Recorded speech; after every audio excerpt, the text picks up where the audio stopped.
Hello and welcome to a broadcast of Black Talk Radio News. My name is Scotty Reed. I'm broadcasting from behind the enemy lines called USA Inc. I want to talk a little bit about xenophobia and the Black community.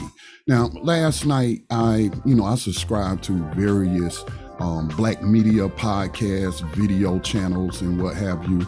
And one of the channels that I follow on YouTube shares something about this Black media producer named Tariq Nasheed. Now, he calls himself like a activist, and he's leading some organization called Foundational Black Americans. And, he is using xenophobic rhetoric to support what he's doing. And a lot of people just not down with that in the community because it's incorrect.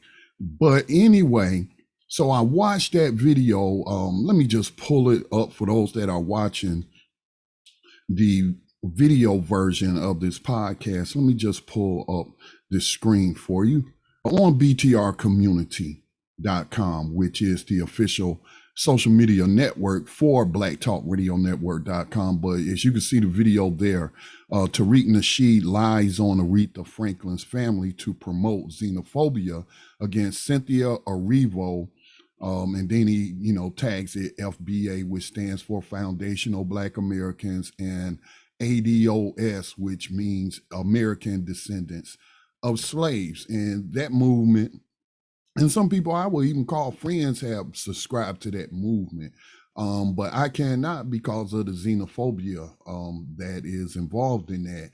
And so, like Fred Hampton, speaking of Fred Hampton, we don't want to practice racism to solve racism. And xenophobia is a form of racism. So, but one of the members of BTRcommunity.com posted this this video, which comes from C-SPAN from a caller.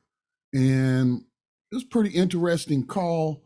And I just thought I need to do a commentary on this and address this. So I don't agree 100% with everything this African-American, self-identified African-American ADOS FBA person, says in this call.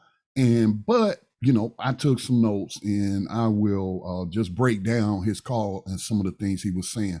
I'm not going to let it play in its entirety, but break it down in sections. It's just a 2-minute clip, almost 3-minute clip. So let's start. The buck stops here. That's from the Washington Post on Harry Truman. To a bill in Leland, Mississippi, independent line. First of all, I'd like to say that African Americans, first of all, we have no business being Democrats or Republicans. We need to be independents. We are the key to a third party. You see, Biden banked it all on us, right? Because he's the most powerful man in the world, right? Because we built the most powerful nation in the world and ain't got nothing for it. And we need equality in this nation. Why does a white man own 18 times as much as a black man? And when you start talking about equality, that makes some people mad. We're tired of getting killed in the streets. We're tired of slavery's not over. If one man owns 18 times as much as another, and they're both from the same homeland, how could there be slavery be over? But as far as presidents, all right, I want to stop it right there. Let's pause it for a second. So, like I said, I'm going to break this down in a section. So he says African Americans should not be Democrats or Republicans. We should be independents. Well, I've been a lifelong registered voter as an independent here in North Carolina. The thing I like about North Carolina is that independents can pick and choose whatever primary ballot they want to vote in. So when we're talking primary, we have to be educated on how the political system work or elections work, particularly in our states, because all states don't have the same election laws. And And so I have been a registered independent in North Carolina because that doesn't preclude me from picking and choosing whatever primary I want to vote in. If I want to support, let's say Ron Paul ran for president in 2008 on the Republican ticket, well, he has to go into a primary against other Republicans. And then you have Barack Obama seeking the Democratic nomination. Well, as a black person, I might figure, well, I don't really know Obama. I like what he's saying. And he seems like it's going to be a lot for him getting that Democratic nomination with these early states voting and what have you. Now we're here in North Carolina. I think he's safe to get the Democratic nomination. I like what Ron Paul is saying to Republicans, that the death penalty is racist, the drug war is racist. We need to abolish the drug war. We need to abolish the DEA, the office of the DEA, some of his more libertarian ideals. So I picked the Republican primary to vote in. And of course, Ron Paul did not get the Republican nomination.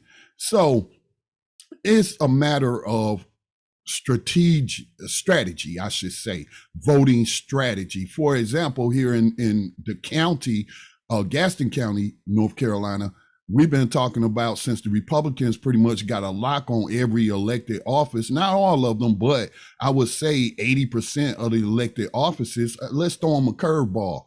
Let's say a civil war in the Republican Party and say, we'll call ourselves Frederick Douglass Republicans.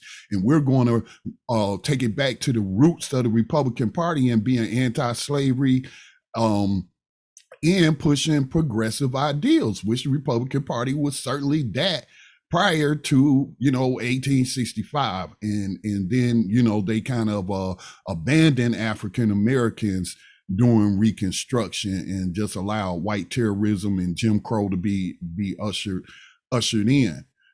So we was like, okay, the only way we perhaps could get some votes from some white people who and they're not the only ones, but identity voters who base it off of their party. They don't really investigate the candidate or what the candidate's platform is. They just vote because there's an R or a D behind somebody's name, or a G or an I behind somebody's name. And so, as terms of strategy and infiltrating the Republican Party at the county level, running some people as Republicans. So that means they will have to register as Republicans. That don't mean that they can't forge their own platform within the Republican Party. And the same, we've seen it happen with the Democratic Party. Progressive Democrats and liberal Democrats are not the same. They have, they may agree on certain things, but they are, in policy wise, there's a vast gulf between them. Okay. So that's what I would say to his that portion of what he was bringing up.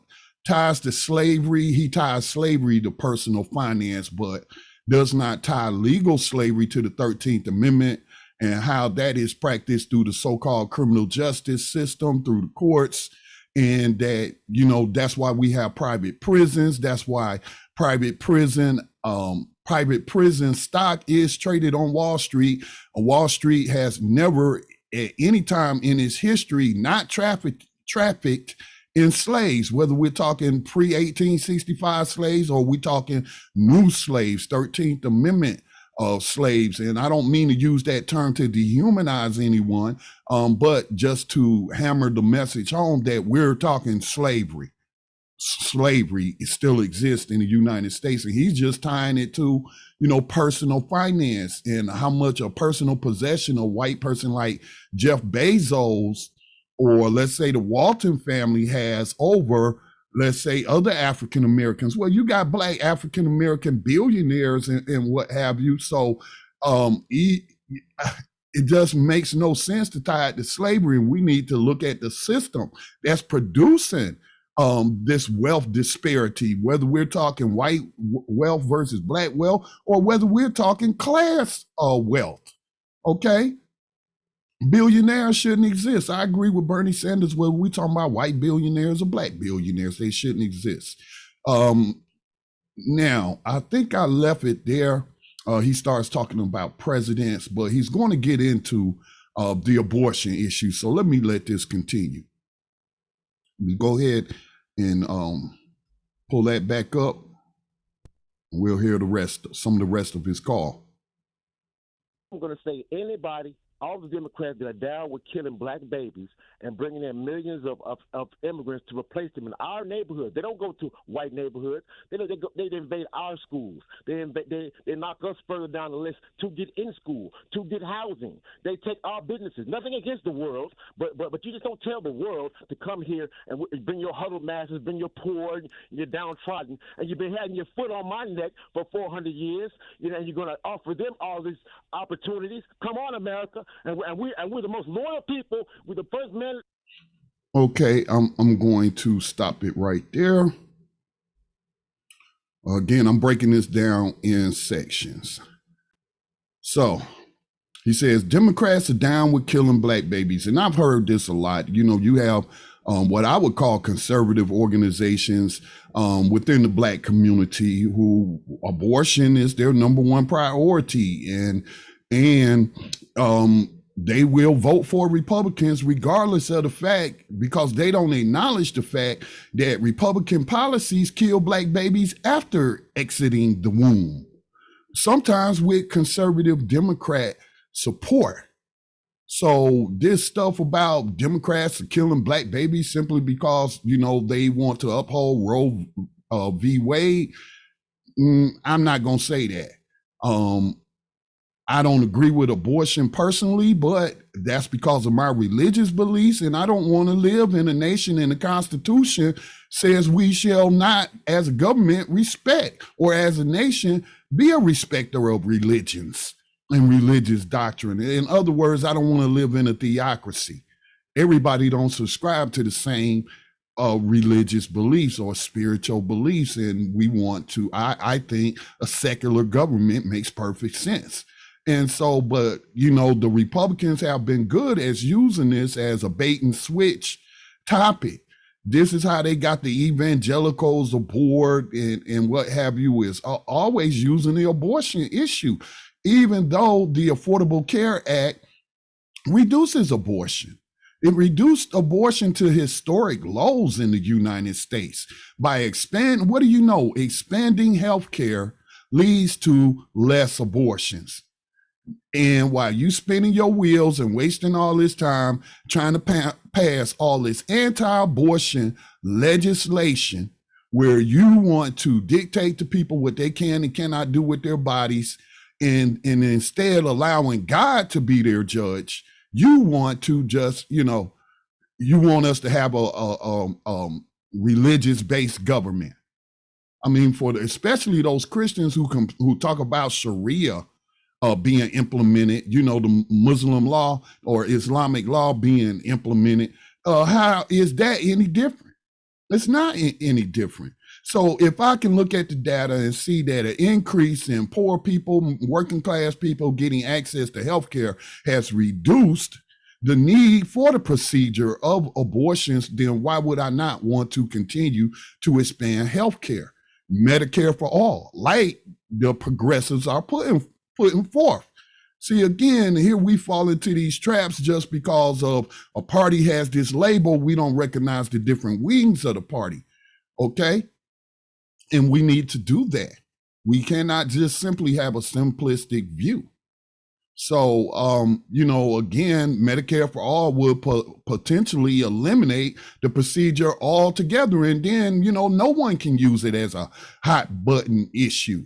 And the only, although I'm against abortion, I am for allowing people to choose, especially if it involves incest, rape, or the life of the mother. It's not for me to judge their soul according to my spiritual beliefs. And if we force people to go underground, it's not, no law has ever stopped any type of activity. Providing resources to people has. So again, don't fall for the Republicans care about these babies, but then they allowing babies to be killed due to the lack healthcare. You know, look at the United States infant mortality rate in some of these states. It rivals quote unquote third world nations in the United States. So don't fall for the abortion trick. Support medical policies like expanding healthcare to all, to where then you have young women, young girls who are getting the specialized, you know, gender-based, sex-based healthcare that they need and education that they need, which again, the ACA with its limited expansion of healthcare has shown to reduce abortions to historic lows. I mean, I'm just for, you know, doing what works, what seems logical. Now, again, this dude just went on a xenophobic rant, and he's talking about degrading the education system, like the immigrants coming here is was taking resources from us as African Americans, and the people he talking about is the descendants of American slaves, to use other people's terminology. They differentiate, okay? And so to say they just coming to our community, no, they not all just coming to our community. Some of these Nigerian immigrants are coming from families with wealth and other African nations as well. And yeah, they come here to go to school, but you best believe they ain't posted up in the hood in dilapidated slum-like conditions. Okay? They not. And they're paying to go to college and higher university. You want to say, if you want to break it down to what's being provided K through 12 at these public schools and what have you, well, let's not pretend like there has been an overabundance being provided to non-white communities, primarily Black communities, prior to any immigrants coming here from the Caribbean or anywhere in the African diaspora or Africa itself. And then, okay, people have a human right to move freely throughout this planet and be free from harassment as long as they do it legally. And then in some cases, when you're running for your life, you ain't got time for, you know, to jump through all these hoops and what have you. You have to get here the best way you can and then apply for political asylum. So let me continue on with this call.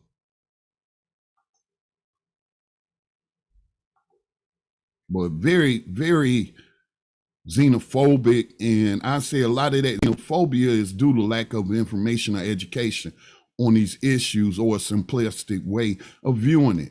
In this country to die was Christmas actors. I'm a veteran myself. I've lost friends and almost lost my life for this country. I will do it again. But as far as bad presidents, I have to. Okay, I got to stop it right there. So you are saying that this country has mistreated African Americans, the group that you care about exclusively, and that you almost died for this country and you would do it again, even though they've been treating you like crap, according to your view.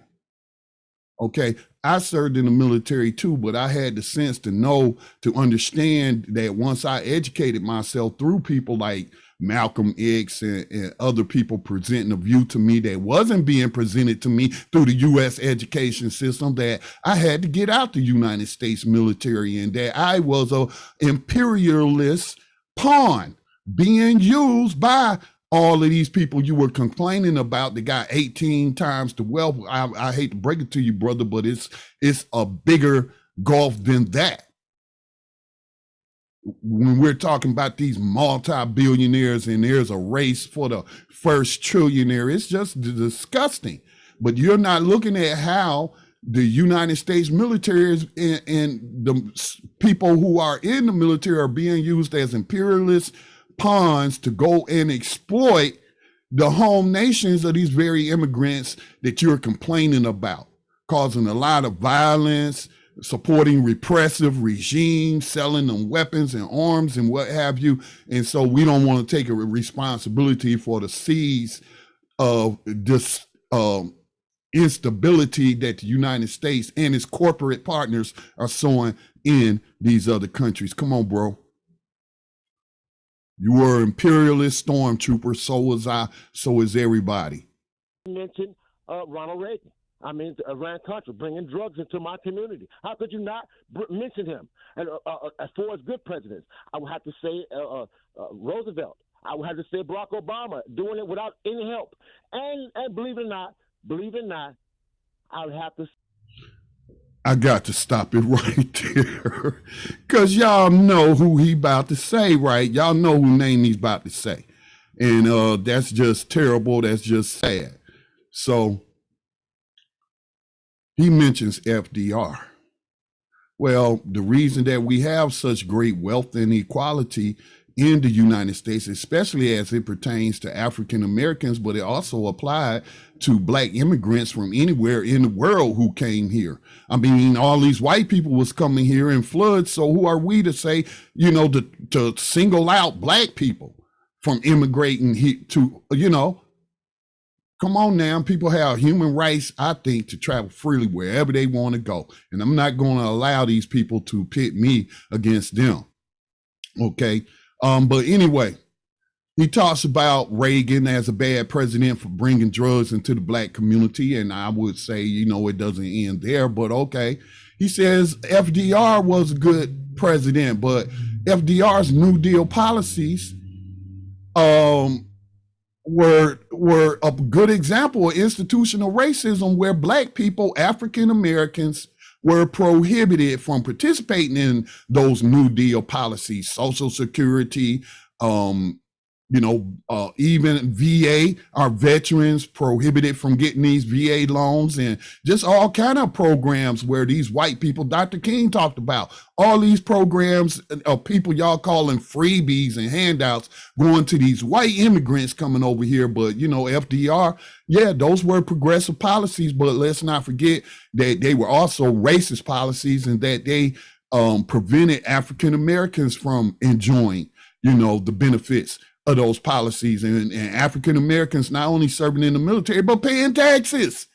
And this is all again during Jim Crow. So no, FDR policies get some examination and some kudos on their face, but their implementation, no, sir.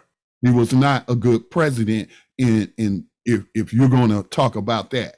Barack Obama, doing it all by himself. Well, I don't know about all that. You know, he did pass the ACA, which was a good thing. It ain't Medicare for all, but it was a good thing. It got more people health care, and it reduced abortions. Okay, so yes, he deserves credit for that.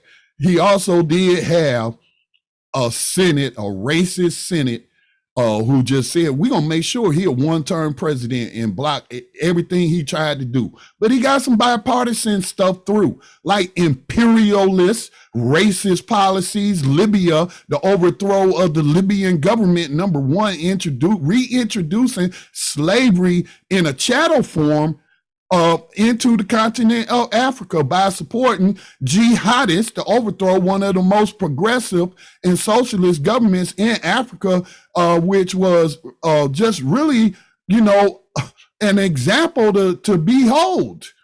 Say what you want about the personality and the celebrity of Muammar Gaddafi, but when you look at them government programs and how, you know, he was helping other African countries escape imperialism and colonialism, and that's why they had to take them out. So again, when we say good and bad presidents, and you know, I just question, you know, we should question ourselves when we do that. It's all subjective.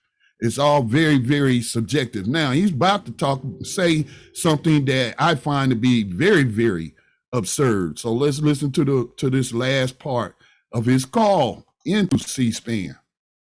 Say Donald Trump simply because he knows how downtrodden we've been, and he said he asked us.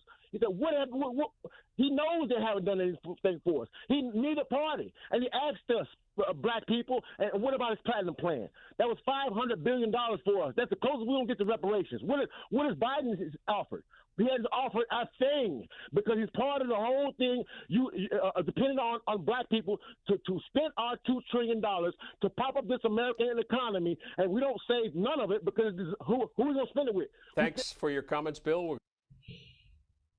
All right, there, Bill. He let you rant for good 2 minutes. Well, actually 3 minutes, a good 3 minutes. So anybody, I question the sanity of any black person that's giving kudos to Donald Trump and to think that he sincerely gave a darn about any black person or African American. I don't have time to go into his entire history, his family's history of practicing institutional racism through their companies and what have you. But then his rhetoric during these past 4 years, his practice of racism and religious bigotry, and he's saying that nobody's done anything for it. He just pushing buttons, man. He just pushing buttons. He said, what do you have to lose? Well, we had plenty of to lose. Our dignity, for number one. And then you can't buy my vote for some tokenism. $500 billion to do what? $500 billion. And saying that's the closest we're going to get to reparations. There's a reparations bill in the House and the Senate. And Donald Trump and the Republican Party, when they had the reparations hearing, sent people like Candace Owens to say racism is over, slavery's over, nobody owes reparations to anyone. This is Donald Trump and the Republican Party that you voted for.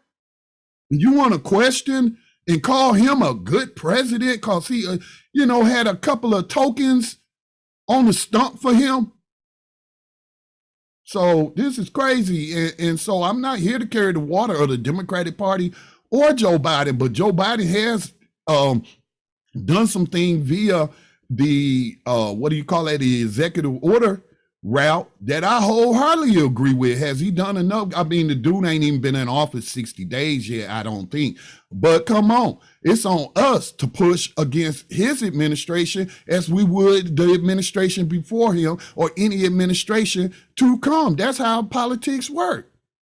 Let's not buy into this narrative that every black voter is tied to the Democratic Party or has some kind of blind loyalty to the Democratic Party. It just happens to be that the Democratic Party is the only one that has put forth any kind of policy that addresses institutional racism and inequality in this country on any level. Admittedly, it is not enough and they need to do more. But what, again, has the Republican Party as a whole done? But so I'll leave it at there. Pretty interesting call. We don't condemn the caller. We just want to examine the content of the call and ask ourselves, is he correct on this? Is he correct on that? What is he correct on? And what is truth and what's not true? Just, we just need to listen to each other and give varying objective views on whatever the content is. All right, so thank you for watching. If you think that the content I create is constructive, please share it. But number one, support it. And other media like it by making a tax-deductible donation to the Black Talk Media Project. You can go to blacktalkradionetwork.com to make your donation today. Peace and blessings to all. Stay safe.